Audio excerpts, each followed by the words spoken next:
And we start right now at 5 o'clock with I-Team 8 and new information in a deadly police shooting. Our I-Team has obtained cell phone video of the minutes and hours that led up to the deadly confrontation Sunday night. Senior investigative reporter Richard Essex is working this story for us. Neighbors tell me that 40-year-old Kendale Gilbert has lived in this house with his mother for a couple of years. Police have been here before, but this weekend they were called 3 times. It's Sunday afternoon.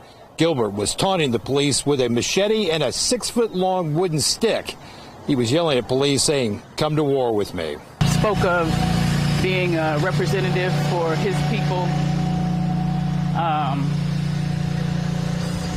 claiming about the murders and the killings and the murders of his people that the police had committed, and taunting them, and he kept saying, "Make war with me, come make war with me." Witnesses and neighbors tell me that Gilbert stood in his front yard armed with a machete yelling at police for hours. Rochelle, Clark's son, took this cell phone video. From Clark's vantage point, she said police tried for hours to negotiate with him, but he stood his ground. A man who was clearly in the middle of a mental health crisis, shouting, taunting law enforcement. Clark says in addition to the machete, Gilbert also had a knife that he took out a couple of times and waved at police. For hours, he stood in his yard and yelled.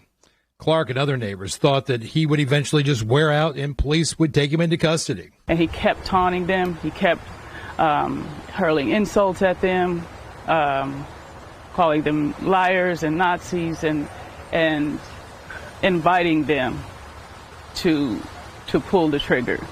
But that didn't happen. Neighbors tell me that several police officers had special beanbag shotguns and air rifles. The ends of the barrel are painted differently than a regular police rifle. As the hours clicked away, more and more police showed up. Clark thought that they would just use tasers and overwhelm him. But from our point of view, we watched this thing go on for hours. We watched him insulting, taunting, even asking. And so it's very sad that it was almost clear that he was maybe trying to commit suicide by cop.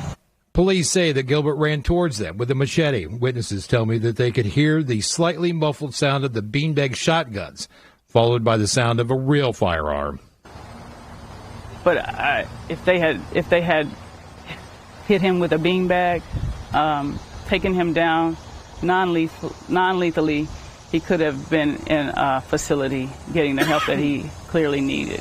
I asked the mayor's office if there are plans to expand mental health crisis units across the city. In a statement, they said, currently the mobile crisis response teams operate 8 a.m. to 6 p.m. Monday through Friday and are active downtown 7 days a week.